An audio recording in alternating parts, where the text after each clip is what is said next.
Okay, thanks so much to both Steve and Beth for that. Now we will open things up for any of your comments, questions, anything at all. I'd really like to hear opinions of those who came here today. Okay, let me run up to you with the mic. I can shout.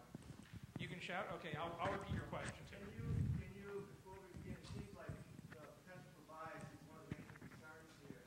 Can you tell us the magnitude of the potential problem of bias and what percentage of applicants fall into your chapter?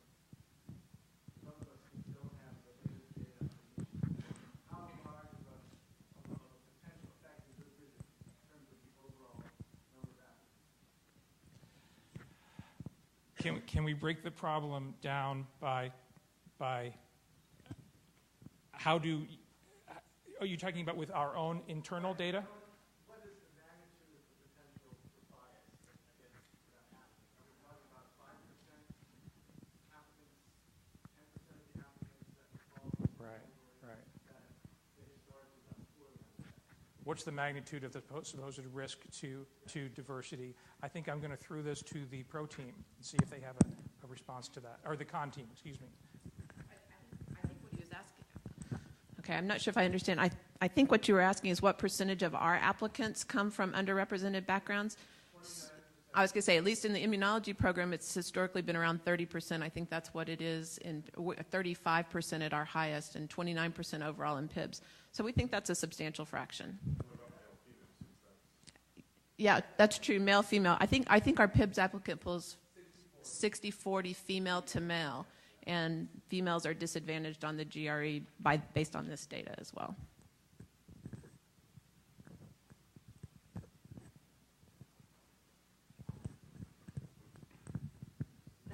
Scott, following up on that question, I think that PIBS gets a tremendous credit for success in recruiting a diverse student body. I think we're remarkable. I think it's about 20% underrepresented minorities, which 30%, which I think nationally is quite outstanding. And so to me, that argues that using the GRE along with these other measures is working for us. And the bias is only a problem if one has a cutoff that applies to all groups. If you're comparing across groups and there's a difference in performance in groups, then you have a problem.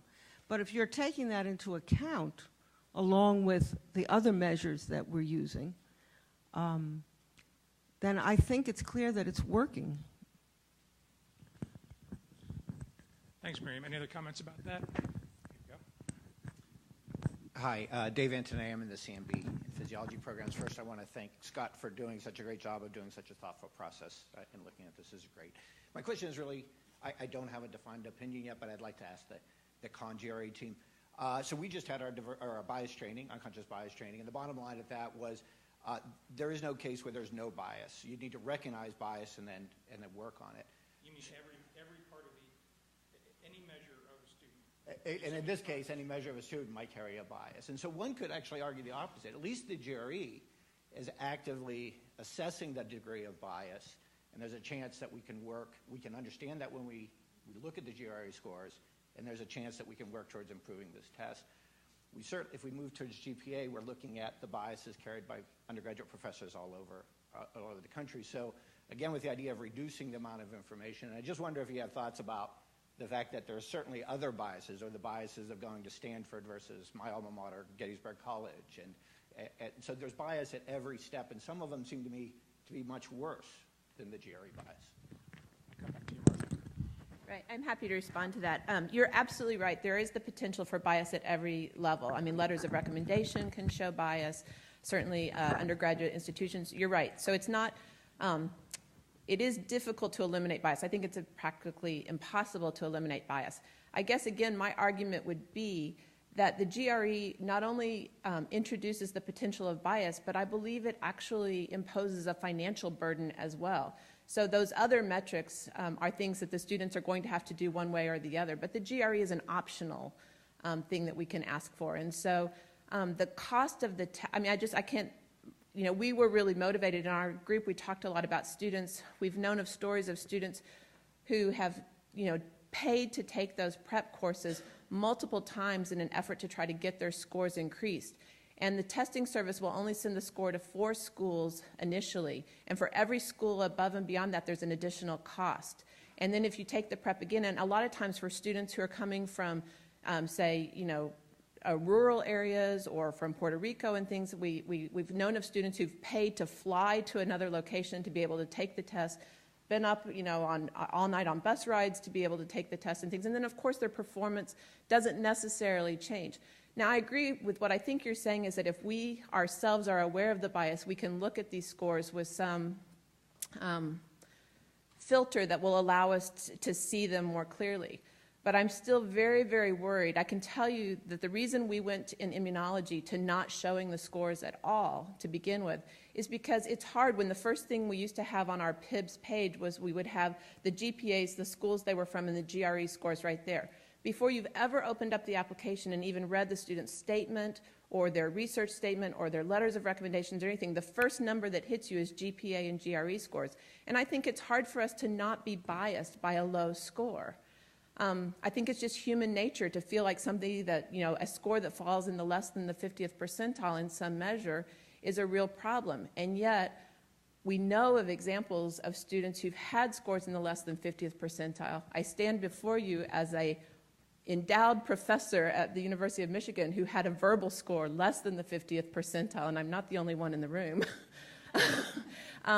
I just don't think it's a measure that is accurate. I understand the request for data, but I believe that the financial burden that the GRE imposes on certain students is really substantial, and I would like to remove that barrier to application because I believe we have other metrics that we can use to glean the same information. Yeah, please. I think I wanted to go back to what you said and stress that because we had some discussion about that as well. None of this discussion goes about how biased or unpredictable the other values are. Some of the papers that the con team provided stated with ends of like 100 or 200 stated that letters of recommendation, faculty review, and undergraduate GPA were equally non-predictive to the graduate school. So we feel, what Scott said, that this is part of the equation, but there are situations where some of the other measures are even more biased. So, for example, my program recruits nearly 50% international students. And I can tell you a letter of recommendation from India, from Britain, from China, and from America are very, very different beasts. And so we have to be aware. We are not looking at them the same way as if all the letters were the same. You can't. And so there is bias in all these other measures as well, and we know also, just like your example, of students in our program who came in with an undergraduate GPA of 2.5 or 2.8, and honestly, if I didn't have the GRE to sort of balance that number of value, I'm not sure whether we could have admitted them, but knowing that there is the potential in this student, plus, of course, all the other things, the letters, etc., made these good, successful students. And so I think part of the discussion is the GRE not, is it biased or flawed? Is it so much more biased and more flawed than all the other measures? And that's where we feel the other measures have their problems too, and having all kinds of measures is what helps. See a hand back there, and then a couple of hands. I'd love to hear some comments from trainees. Peggy, here you go. Thanks. Margaret, I understand your point because I have probably spent close to 40 years reading letters from applicants to the medical school and to our department, certainly. I would have to say that the GRE has been a very mixed bag over all of the years that I've been reviewing applicants. Originally, we did see excellent GRE scores from American applicants and terrible ones from foreign applicants. Then it switched. Then the verbal, for instance, from the American applicants was incredibly low, and from the Asian applicants, it was zooming through the ceiling. And in those years that I have been reviewing, I have seen so many applicants that had terrible GRE scores but were perfect lab rats, and ones that had great GRE scores, did well on the classes, and looked at a lab bench like it was a foreign object. So actually, I would like to see the data that the letters of recommendation and all of the other things are non-predictive, because in all my years, some of those things have been the very best, and the experience that the student has had in the laboratory has been more predictive than anything, in my experience.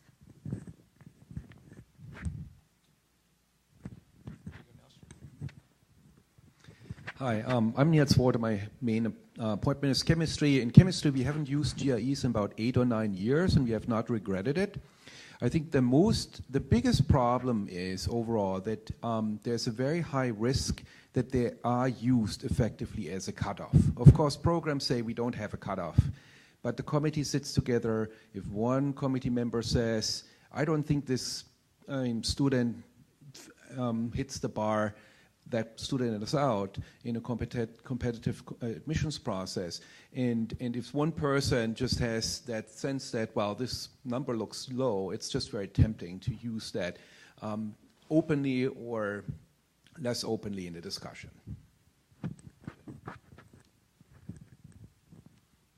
Thanks. I'm a third-year graduate student in MCDB. I'm interested from a student's perspective.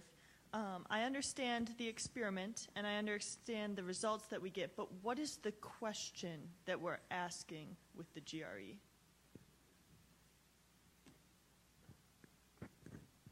Does anybody want to tackle that? When you're asking what is the question that we're asking, are you talking about the process that we're in right now? The question about whether we remove the GRE from consideration?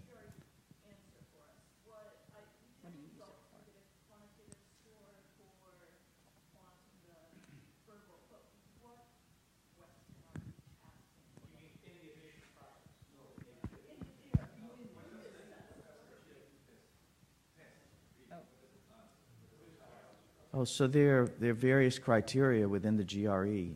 And so there's a writing section. Used to be the old analytical section, but you wouldn't know about the old one. but anyway, there's a section where you're asked to evaluate various arguments. And it really is there to test your ability or your logical mastery that you developed as an undergrad.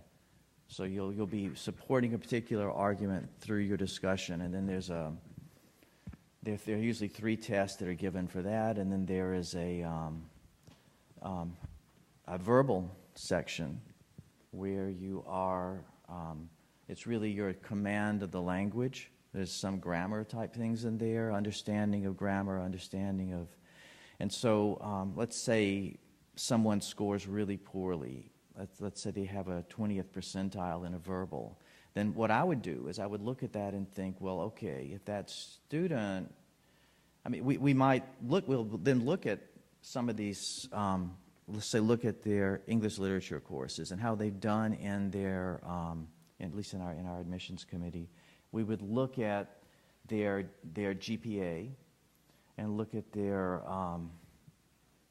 more literature-based and writing-based scores and see if that's supported. So if they have, let's say, all their English courses, anything that has to do with analytical skills or logic skills, philosophy classes, if those are also very poor, then we would recognize that student's going to have a deficiency in those areas. And then we have to decide on the basis of all our criteria whether we want to take a risk on a student who looks from several of these criteria that deal with writing and literature, if they would be able to survive the program. And then, of course, I haven't mentioned there's also a quantitative section which measures your ability to handle quantitative problems. And so for some labs, that's a really important indicator. For some programs, it's more important than in other programs. But again, it's even the GRE itself is a quantitative assessment. You get percentiles that compare each student across the board to all other students. And yeah. What does an ability to remember rules of special triangles or understand what the word magnetic means in terms of my ability or any student's ability to use special triangles? What it might indicate, if let's say that you are going into a program that is highly quantitative in nature, and if you look at your score, your GRE scores, your quantitative is really low, and we look at your calculus class, your algebra classes, and those are also very low, then we would worry about the student coming into that sort of program. At least if I was on that admissions committee. Of course, there are 6 of us sitting around the table, and everybody has their own opinion about what's going on, and everyone discusses this. And so it's again a there are multiple criteria that we're looking at, but we want to make decisions that are going to be in the student's best interest as well as those in the program. And so specifically about rules of triangles, that may be one thing, but then across the board, if you see a particular problem with the handling of quantitative information, then that would be a source of concern. So I think that we are all recognize that the admissions process is complex and is an imperfect science. We're trying to make some decisions based on incomplete and imperfect data or information. So we're trying to do the best that we can. And so I think that we both agree, I think that we all agree that and we are committed to a diverse and talented pool of student body. And so I think that the question is how to best accomplish that. And so I think that getting as much information about an applicant is key, not only to identify those that would be well suited for graduate school, but also to identify how to tailor their educational experience as best as we can to their particular profile. And so as much information we have about a student, that will help us to tailor that experience best. And the other thing that I want to say is that we share with the con team the question about the cost and that being as a barrier, and I think that that's a concern. But I think that rather than eliminating the GRE, I think that it wouldn't be too difficult to reduce the barrier to access to the GRE. I think that Michigan can be in a leadership position by making sure that that's not a barrier for the people that are thinking to apply to Michigan. If that's made explicit in our application materials, that if getting the GRE or preparing for the GRE is a major obstacle for you, we will ensure that we can take steps to reduce that barrier to you. And so that would, in one way, facilitate access to the people that most need it, and 2, still give us the relevant data. And I just want to finish by saying that because this is an imperfect data, just like weather prediction, short-term weather prediction is pretty iffy, 5 or 6 days down the line. And so the Europeans use a consensus model where they use multiple different prediction models, and then they build a consensus from that. And that's doing better than the U.S., who uses a single model, right? So I think that using consensus in these kinds of situations where you have different data or incomplete aspects, it's important to have as much information as possible. And I do think that the GRE captures something that other things don't capture.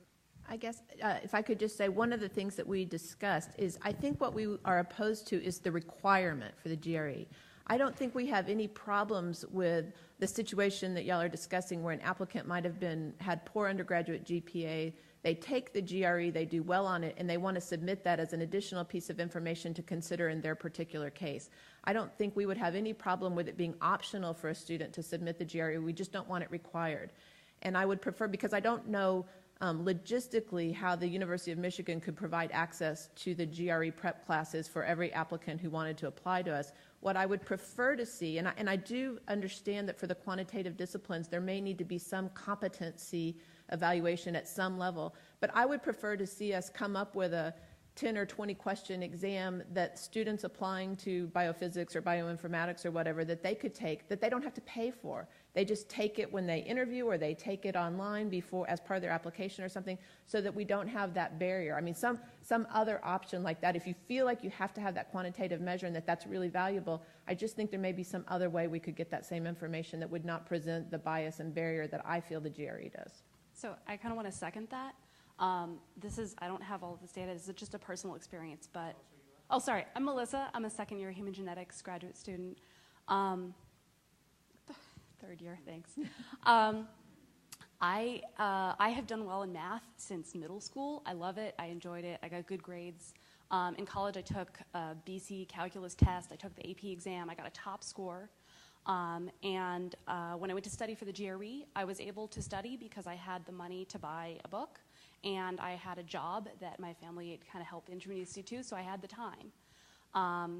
And so like I said, I did really well in math throughout my coursework. I enjoyed it. And when I sat down to take the multiple practice tests available for the GRE, I did horribly in the math section, the quantitative section. I had to go back and I had to look up some triangles and I had to look up some basic statistics. But even after doing that, I still did poorly until I used the techniques in the book, which is a Kaplan-validated book for taking the GRE. And what they taught me in that book that allowed me to get a near-perfect score on the quantitative portion of the test was not how to answer the questions, because I could answer all of them almost perfectly. Given enough time, I could work them out. What they taught me to do was to rapidly evaluate the question, eliminate answers, use probability to move up or down from the middle question. So I wasn't doing math, I was leveraging test-taking scores, and that doubled my score. So that's my personal experience. So I agree with the university test. Thank you.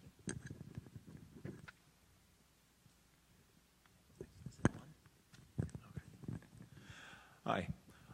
My name is AJ Larkin. I've been here about a month. This question, thank you.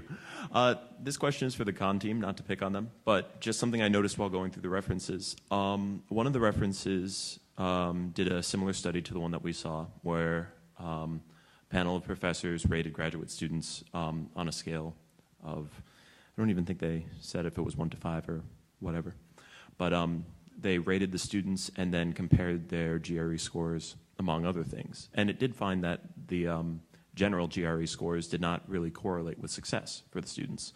But surprisingly, one of the largest or greatest predictors of graduate student success was the GRE subject test.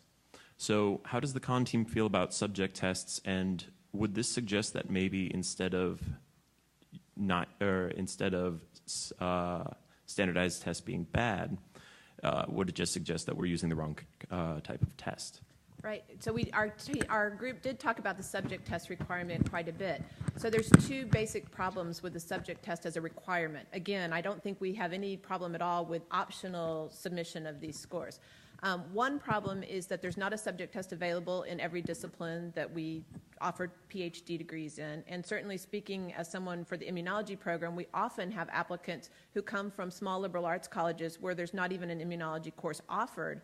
And so their interest in immunology comes from research experience and things like that. And so even if there were an immunology subject test, that not all students would be equally prepared to take that, and we feel that it's our responsibility if we accept them as I guess this would go overall. We feel like if we accept a student as a graduate student at the University of Michigan, it's our responsibility, once that student gets here, to assess what their strengths and weaknesses are. That's really what a prelim is all about, is finding out what a student's strengths and weaknesses are, and we design the curriculum and the help to meet each student's individual goals. And we think we can do that better once they're here and we know what their strengths and weaknesses are than trying to predict it ahead of time. So, it's an imperfect science. We absolutely understand that. But the biggest problem with the subject test is that they don't have the breadth that we would need to cover all of our programs, and the ability for many students to prep for a particular subject test might be, there's not an immunology subject test, for instance. So. Dan Michael from physiology. Since the optional score option was mentioned, I just wanted to say something strongly against that option. Because I would rather have the scores from everyone or the scores from no one, because the optional option, what it creates is the students will know that the environment is very competitive to get into graduate school. There'll be a lot of pressure to still take the exam, and the assumption will be from the review panels is if they don't submit their score that they didn't score very well, when it could have been that they chose not to take it because of a financial reason. Right. I think it would be way more biased than having the scores from everyone. So I just want to say that. And I think that's that will come I through. I agree with that too.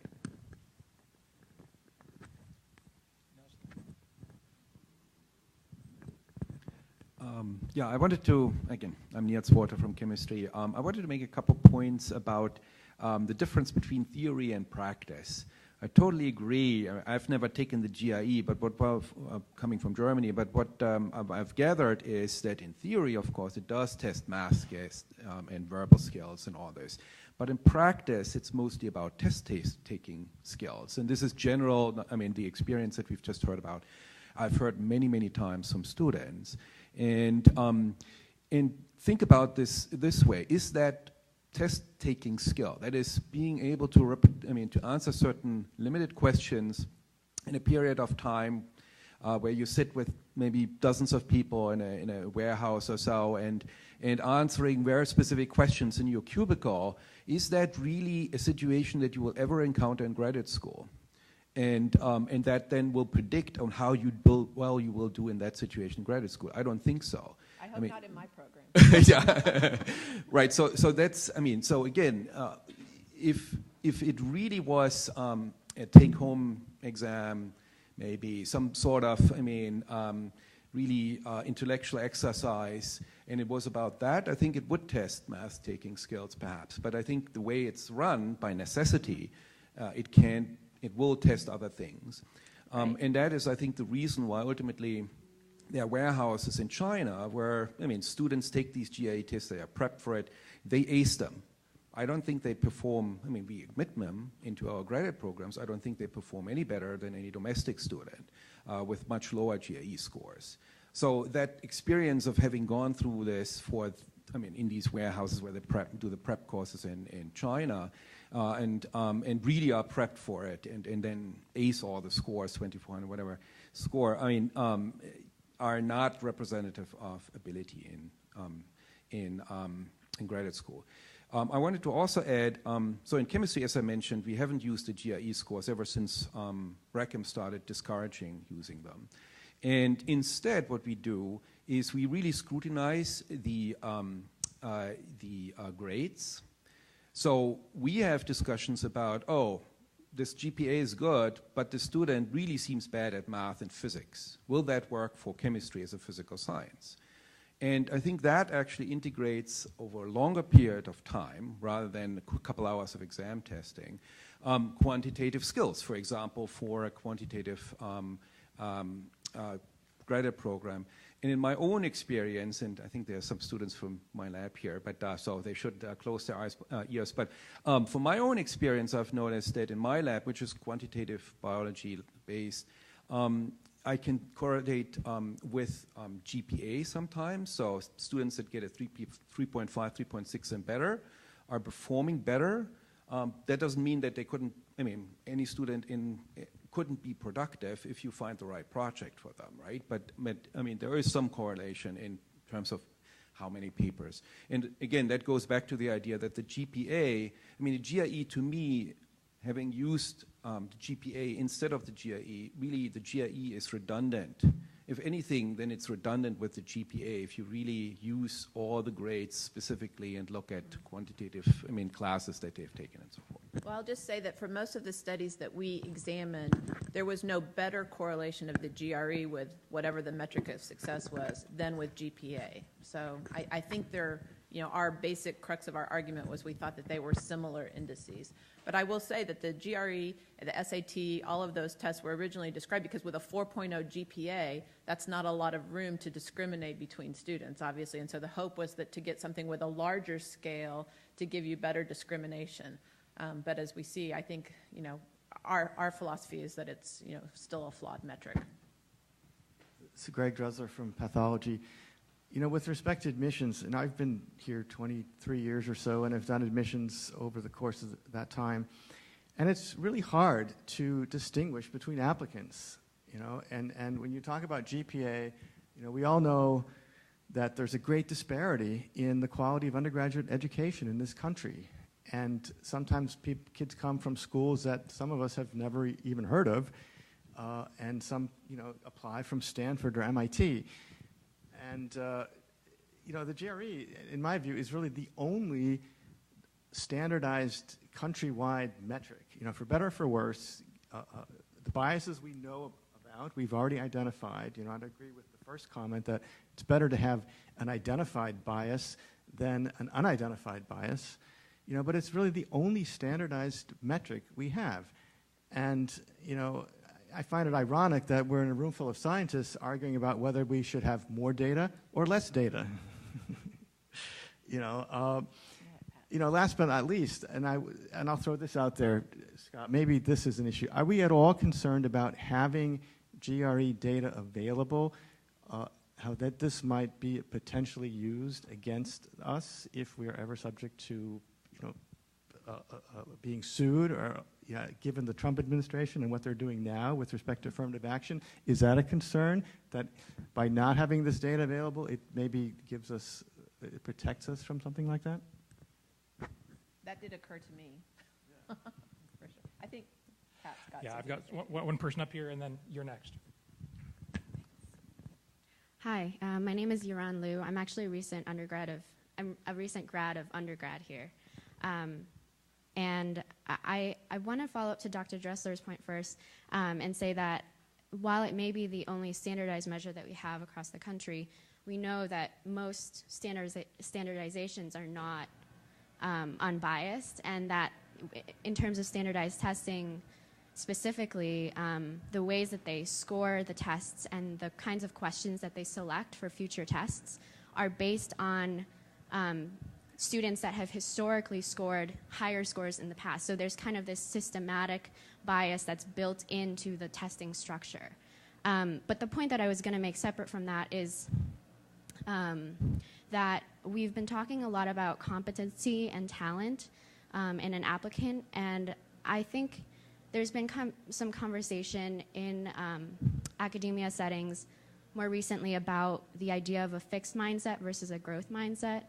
And the idea that if we consider all of the different obstacles and barriers that students from different backgrounds may face prior to their graduate education, so for example, throughout middle school, throughout high school, throughout college even, what institution they may attend, what kinds of resources or research experiences and opportunities they may have available there, the kinds of faculty and the kinds of support in terms of mentorship, and having representation in the faculty of people that look like them, people from backgrounds like them. So just thinking about all of these different barriers that may come across prior to a student entering their graduate education, might we consider the possibility that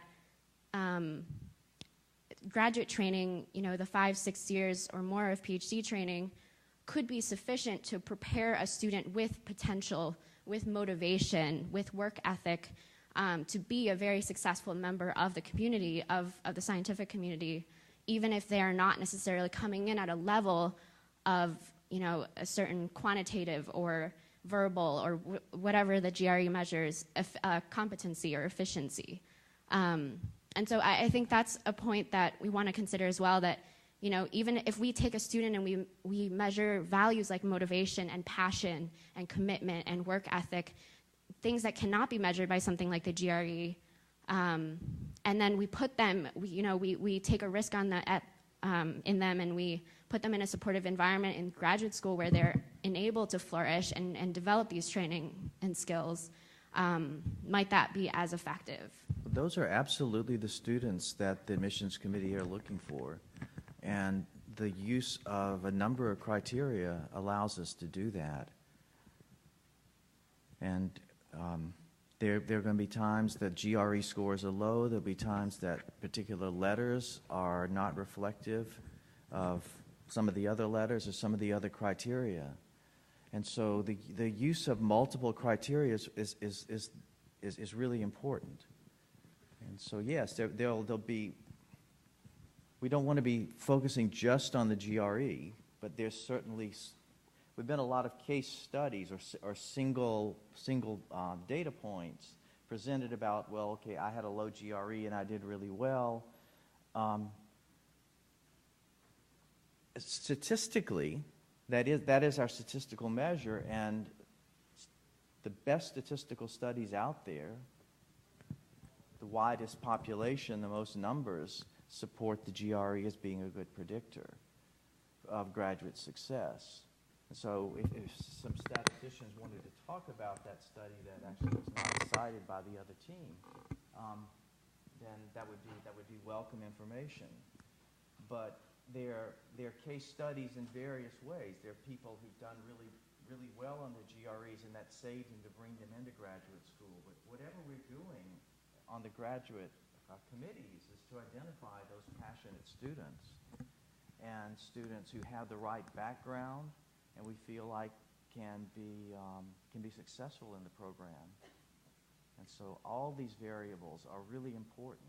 We just don't want to throw away one of them that does provide useful information both in the admissions process as well as in the students once they get in the programs.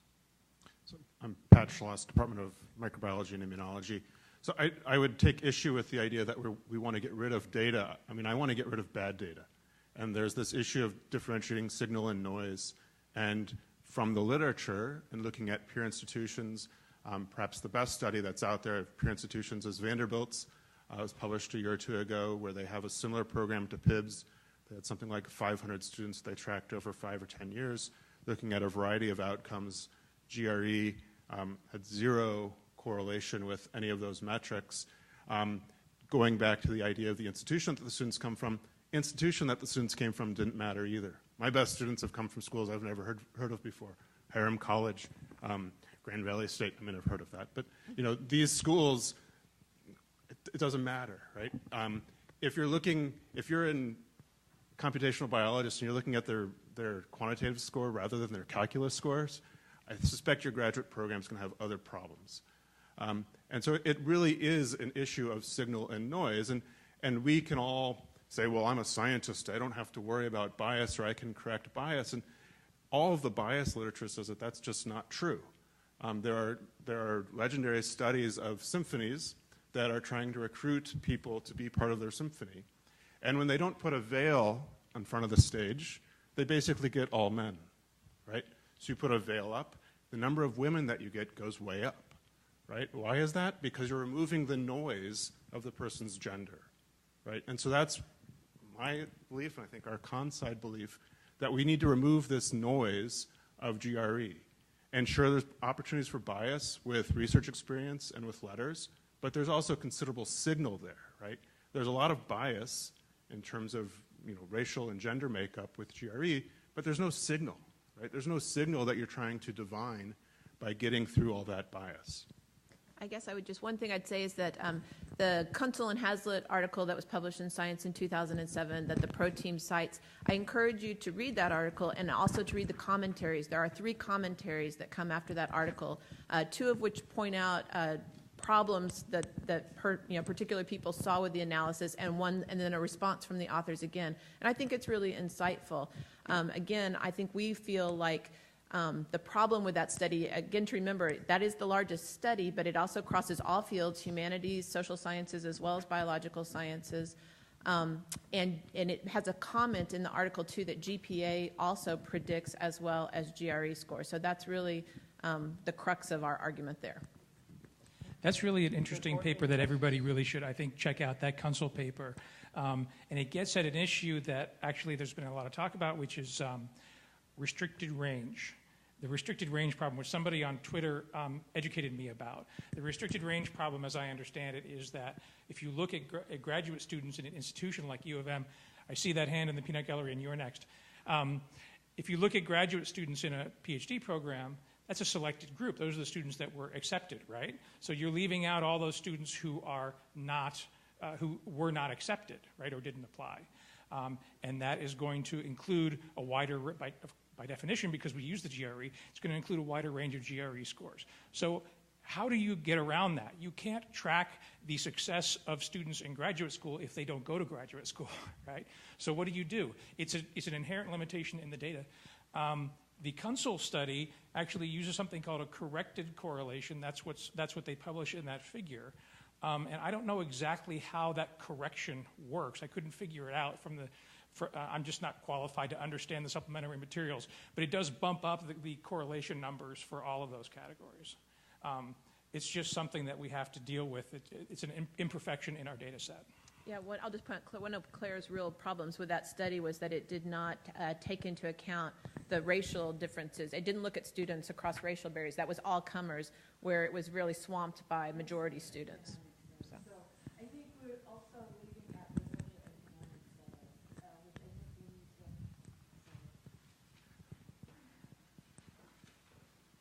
faster than a quarterback. I do want to point out the socioeconomic status because that is something that we as a committee find, it's a question for us, huh? Do we as an institution, knowing that we know, do these studies, and if we continue to require GRE, do these uphold our institutional values of diversity, equity, and inclusion? To me, that is in the forefront of what drove me to be a part of this CON team. And it's a question that I think we all have, which is why we're here, which is why I'm so proud that we're here debating and intellectualizing. It challenges my moral imagination, and I'm so glad it challenges everyone else too.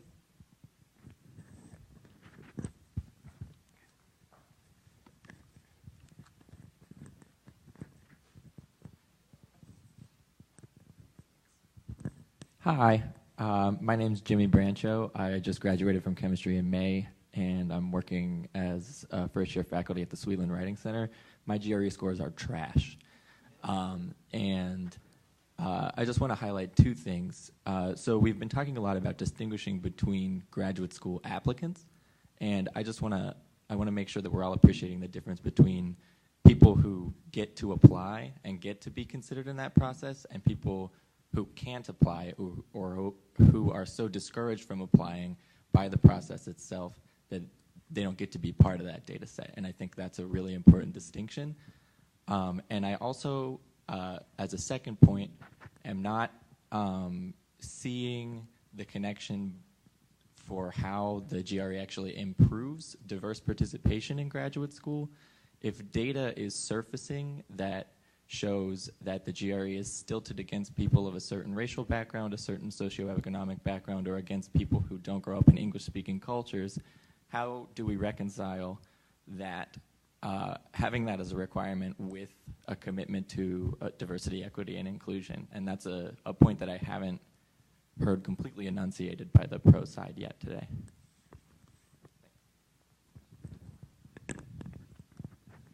Seeing Jimmy reminds me that I didn't mention that this town hall is being live tweeted, and after the meeting, if you want to go to the hashtag PIBS Talks GRE, one word, you'll see a lot of great discussion online about this. Sarah had a comment.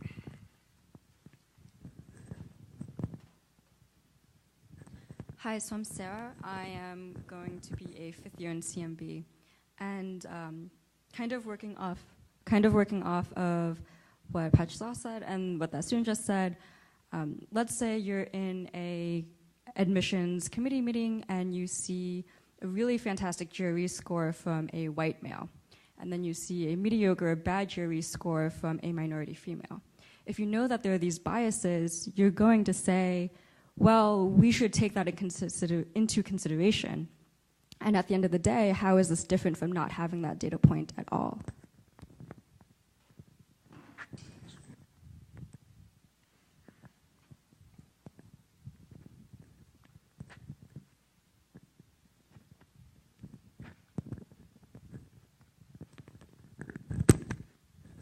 So I just want to add that the importance of this issue of selection bias, in the sense that the data that we have is for the people that were selected, and so that is not a very good indicator of you know, the lack of correlation, or the weak correlation that requires large studies to really have enough power to see that it argues that that's in significant part because of this selection bias, that you're just looking at the ones that were selected. And the other thing that I should caution is, as was mentioned by the CON team early on, is that we should be careful not to base our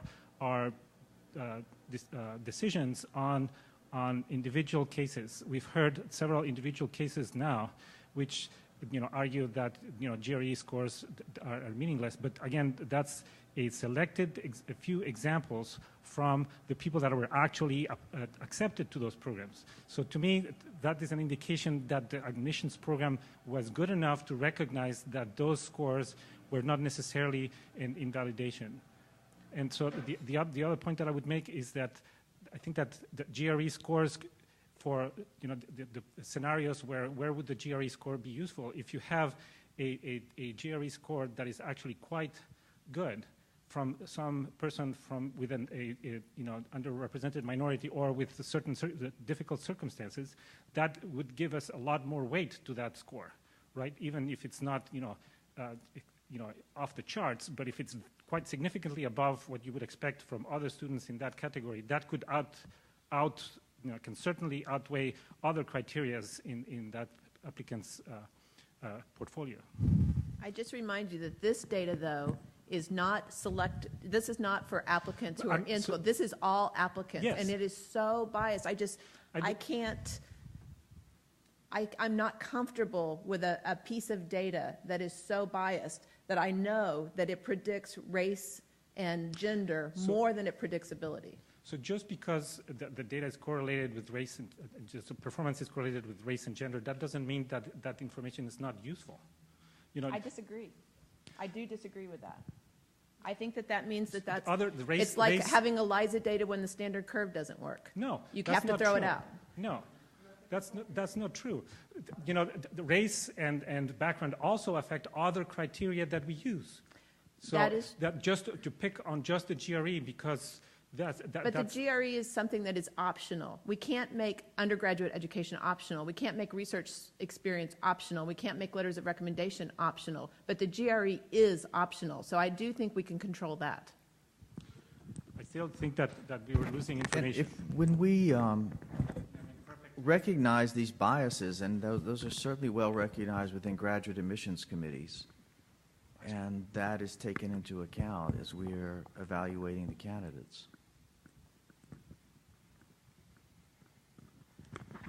Okay, I think this will be the last one. You get the last word. All right. Hello, everyone. My name is Stephen Kearney. I'm a second year in cancer biology.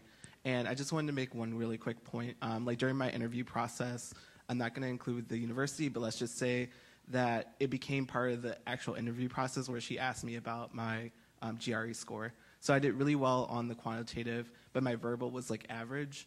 And her reasoning for asking it was just like, if you're reading a paper, how do you understand the figures, or if you're trying to understand the underlying meaning? And I told her, like, it takes time to understand the science behind, like, all the jargon, and definitely if it's not a field that you're going into. But I thought it was really funny that she would focus on that instead of actually reading my application. So she was one of the few faculty members that didn't know that I was coming from veterinary, like, kind of interest, and I had actually worked in a veterinary school. And now I was doing research with neurons, and like trying to make a connection between that on a more personal level is the reason why I decided to come here.